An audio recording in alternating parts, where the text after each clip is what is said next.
I've made some mistakes financially, and that's okay. And it's okay to admit it.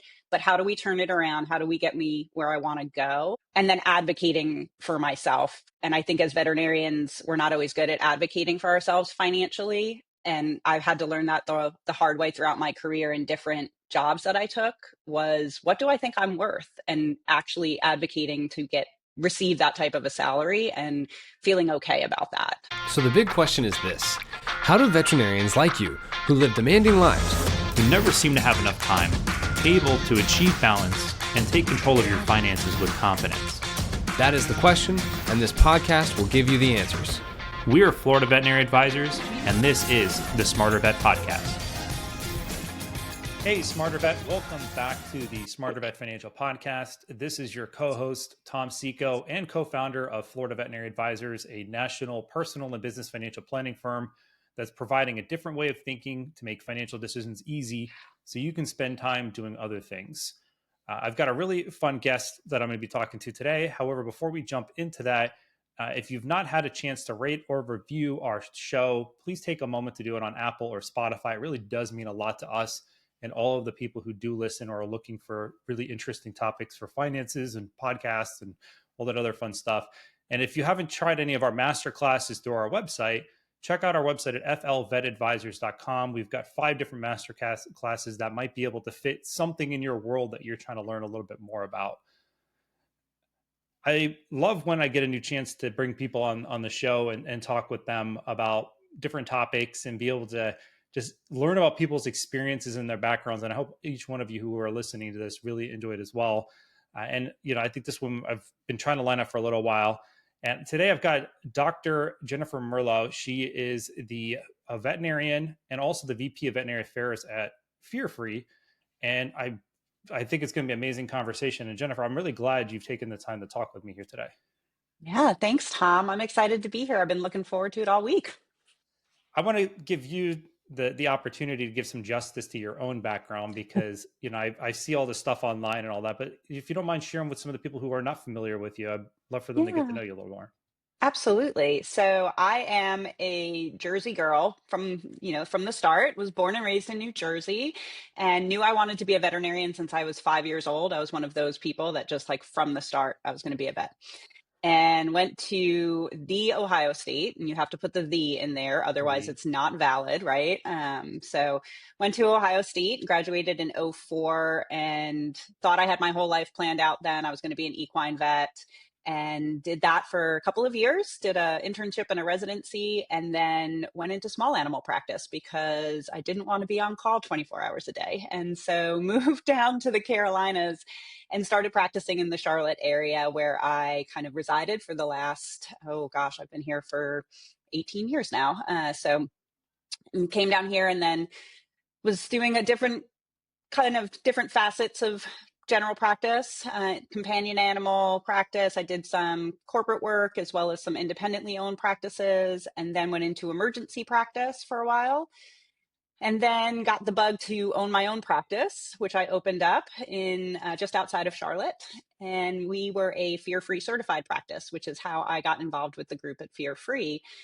And then a few years after that, I was lucky enough to be recruited by Fear Free to come work for them at their corporate level. So left clinical practice about 3.5 years ago and joined Fear Free and have been there ever since. So done a little bit of everything in the area of the veterinary industry, and excited to be on the corporate and industry side of things now and get to meet people on a whole other level in this great career that I chose. I love that you have such a diverse history of things that you've done and experiences. And Yeah. Your practice, did you keep it or did you end up I did closing not. it? I ended up closing it. And then the spot was taken on by another group. So there is still a practice in that area, which is great because I'm glad that my clients are able to be served in that area, and they're a fear-free practice as well. So that was really important to me as well. It was a great learning experience. And while I thought I would love practice ownership, I actually despised it, which is so interesting because I think a lot of people go into it thinking, I'm going to love this and I get to be my own boss and do all the things. And I actually despised some of the aspects of practice ownership that I'm sure other people probably find tough as well. Looking back, I would have done things a little bit differently, but it was a really great learning experience for me and taught me a lot about budget management, financial management, as well as just gave me a new perspective on things in this industry that I think has helped me in my corporate job now. You're not alone on the ownership, because we have a lot of conversations with people who are aspiring owners or who are Mm-hmm. current owners. They get to a part where, they just want to practice medicine Mm-hmm. and they want to have time off, but then it's like, oh, there's a business that needs to also be managed, Yep. and operations, and Mm-hmm. just a little shout out to Peter Weinstein, who helped co-author E-Myth Mm-hmm. Veterinarian, He's great. where, yeah, it's a phenomenal book. And it Mm-hmm. makes me think a lot about, veterinarians are usually technicians, and then Mm-hmm. all of a sudden they graduate to now become a manager and also the entrepreneur. And it's a Mm-hmm. lot to tackle. It's like, Yep. it's a big monkey to wrestle. Yeah, absolutely. And I wholeheartedly encourage people who want to get into practice ownership, like find a really good mentor. I think that was one thing that I lacked in that time in my life, to walk you through the decisions, because there's a lot to decide upon, whether you're starting up a clinic or taking on one that's established. There's so many decisions that we're just not prepped for. And talking to someone who's been through it or who can advise you on things, because it's very easy to say yes to all the things. And then before you know it, you're like, whoa, what did I sign up for? This is way too much. And just having someone that you can meet with regularly that can ground you and help walk you through the process is invaluable. What did you find when it came to practice ownership was the one of the most complicated or the most challenging things that you had to deal with, that you were like, I wish I did not have to work through that? The HR headaches, honestly. Uh, just like most businesses, right? Yes, Like, it's the people. HR stuff of like, oh my gosh, like, can we just all get along, or just can we just do our jobs? That was tough. Like at the end of the day, I wanted to just be like, okay, I just don't want to have to handle that stuff. I loved, being able to set the tone for our practice. That was something I really loved about owning my own practice and saying, this is the type of medicine we're going to practice here, right? The Hmm. biggest challenge that I found was marketing the practice. And I think that's something that probably a lot of practice owners struggle with, because we're not marketers. So we're just like, if you build it, they will come, right? Like you just make a practice and people will find you. And that wasn't necessarily always the case. And so we had a great client base. I just needed a few more of them. And that was just the tough thing of like, how do you find and draw practices? And now, especially I think in the landscape we're in now, where there's practices everywhere, how do you compete is even tougher.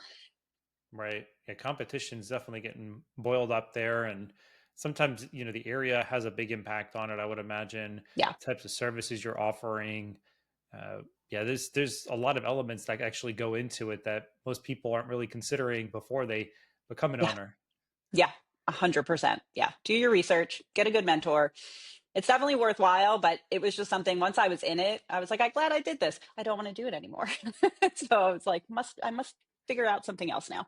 When So, when you look at your career, because it's like everything had kind of happened for a reason. Like, I'm a mhm. big believer of that. Like, Oh, yeah. we go through experiences, emotions, and I mean, even myself personally, yeah, I'm being challenged with being able to, when you talk about HR, I'm learning how to source people, find good candidates, bring them Hmm. on, train them. It's like a season that I feel like I'm going through right now, which is just kind of everything's built up to this moment, to where Yep. now I'm learning how to do all that. When you look at your career and how things have unfolded, how do you see, like, where did fear free and being more in the corporate world, like, how did that all come into the mix for you? Yeah. Well, I always loved the message behind Fear Free, even before it was Fear Free. It was definitely the way I tried to practice when I was in practice. And Mm, Fear Free truly came around at a time when I needed it, because I was so burnt out in being a veterinarian, which is not an uncommon thing in this industry. You sort of hit this time in your career where you're like, I don't know if I want to do this anymore. It's not that much fun. And, where you're at. And that was right around the 2016 mark when Fear Free launched. And I just fell in love with everything about it. And when I decided to open my practice, I knew it was going to be a Fear Free certified practice, because I wanted to show pet owners that there was a difference, that that every vet hospital was not always the same. And they could come into a vet practice and be excited to be there. Their pets could enjoy being there. which, from a practice revenue standpoint, when pets want to be there, clients want to spend more money. So it's like, it's a win-win there. They'll bring them Right. back more often. And so I knew it was just inherently how I wanted to practice moving forward. I was lucky because by becoming a certified practice, that got my foot in the door with the team at Fear Free Corporate. And so now I get to do even more of what I loved doing and spread the mission and vision even further, because I'm working with companies globally at this point that we can advance fear free. And it's just, in my mind, a better way of practicing medicine. It's the way pets should be treated regardless. And it makes clients just feel more comfortable, whether they're going to the groomer or the vet hospital or daycare and boarding center. They enjoy the experience more. They want to come in more. They are more compliant. They will spend money more. So it just makes a better kind of ecosystem for everybody. Gotcha. As you think about your own experiences of decisions you've had to make and Hmm. things you've been presented with, is there anything in your world that you've had, when it comes to, let's just say, around finances, that have been a big hurdle for you, that you're either ignored it or didn't know what to do with it? Yeah. I would think two things. One was I was never comfortable talking about money. I still probably aren't. Like, even like in clinic or personally. So my sister's an accountant. She got all of the financial genes, and so she can talk Mm, about money all day long, right? And it's always been something I've not been comfortable with or haven't advocated for creating a plan for money in my life. It was like I was good with money, but not maybe great about planning for the future of it. And it's something I still worry about. So finding a financial advisor that I trusted and really working with them to say, like, here's my goals. I don't know how to get there. And admitting I don't know something, that's very difficult for type A's like myself, to be like, I don't know the answer to this or how to right. get to the point I want to get to, and asking for help and being like, you're the expert in this. Help me figure this out. I've made some mistakes financially, and that's okay. And it's okay to admit it. But how do we turn it around? How do we get me where I want to go? And then advocating for myself. And I think as veterinarians, we're not always good at advocating for ourselves financially. And I've had to learn that the hard way throughout my career in different jobs that I took. Was, what do I think I'm worth? And actually advocating to receive that type of a salary and feeling okay about that. So those are two things I've definitely taken away from my career over time. And I'm meeting with my financial planner tomorrow, to look Okay. over things because it's always changing. And I want to make sure that I don't make mistakes again, if that makes sense. At what point was the tipping point for you where you're like, I can't do this, or we can't do it on our own anymore, and now we need someone to help us? When I had my daughter.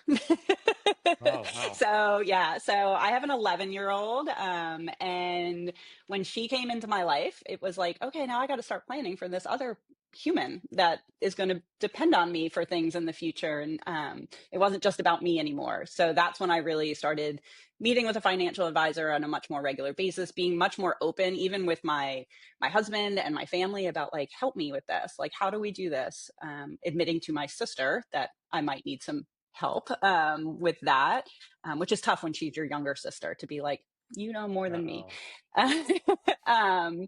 But I think that's a big thing. And I think oftentimes as professionals, and especially in this industry and this career choice, we tend to be perfectionists and we think we know we have to have all the answers, right? And that was a big thing for me, to be able to say, I don't, I don't know what I'm doing here. So I need some guidance so that I can make the right choices for myself and for my family. Well, thinking about letting go, I find that a big hurdle for a lot of people within veterinary medicine, because sometimes it's being able to try to find a trusted person to work with, but then at the same time, I will say, people in veterinary medicine are very smart people. They might undermine themselves and sit here and be like, I've heard people say, I don't finance. And I'm like, well, you did go to school and get a doctorate, and medicine, and it's pretty, there's a lot of connections between human medicine as well here. So, I mean, Hmm. there's a lot to understand there. And, being able to let go of that, sometimes people I do find that they have a hard time actually getting to that point, and they hold those cards to their chest for so long. And it's cool to see when people actually take that next step, and they actually look to, yeah, look, maybe I really should consider. And then being able to, sometimes you just don't know what you don't know, Right. to then get to the part to where I'm just going to hopefully just trust the process and let things kind of unfold. And even though I don't know everything, I'll hopefully learn enough, or just enough to satisfy the give me a little taste to where I'm good. Oh, yeah, And absolutely. keep checking in every so often. So it's good to hear that being able to take that leap and actually work forward to do something about it versus just letting it linger. Because Yep. I would imagine, like, what would your life be like if you hadn't? Right. Yeah, exactly. I would definitely be more stressed and worried all the time, which I have enough stress as it is. So, Cool, right? yeah. Having 3 kids and everything, and Yeah. career, and there's a Yes, lot of a lot of responsibility that's a there. little bit, Uh, just a little. when you think about the stuff decisions you've made in your life, what would you say to this part that, hey, maybe you've neglected it for a while, and then all of a sudden you're like, you did it and it worked out for the better for you? That's a good question. Are we talking just financially or career-wise as a whole? Let's give I'll give you the open gamut here. You decide. Um, I think for me, something that worked out once I made the decision to move forward, I mean, I really think it comes down to finances for me, honestly. I've seen big returns on things that I previously would not have done. So, like, just even investments that I wouldn't have looked into. So, I think those have really worked out for me. I've looked at some, I haven't taken the leap, but looking at some like passive income models of what are some things that we could invest in. That's what my husband and I are looking at now, of just going outside of what our maybe little wheelhouse is and saying, like, hey, maybe that would be something interesting that we could do, Hmm, and just exposing ourselves to some other things. So we haven't taken the plunge yet, but we're looking at it. I So maybe gotcha. check back with me in a year and see Right. see what's happened. One, like your career too. Like, have you been very certain about the decisions you've made along the way within your career, or has it gotten to a point where you're like, No, that's a great point. Yeah. So thank you for bringing that up. So when I was in general practice, the thought of going into emergency practice scared me. So I was had an opportunity to join this emergency practice. They were very prestigious in our area, and I was like, "Oh my gosh, I've never practiced in an emergency hospital before. I'm not going to know what I'm doing." hmm, And I was terrified on my first day to go into my first shift, like counting down the hours till I had to like show up to work. And that those 4.5 years that I was at that practice were probably my favorite of my entire career. And once I was in and like learned the things, and again, found some really good mentors in that practice that worked with me, I adored my time there. And if I could go back to clinical practice, it would be emergency practice, because I absolutely loved every second of it. And I think it made me a better doctor as a whole. It made me a better communicator with clients as a whole, and ended up going from being extremely terrifying to very satisfying. that's cool.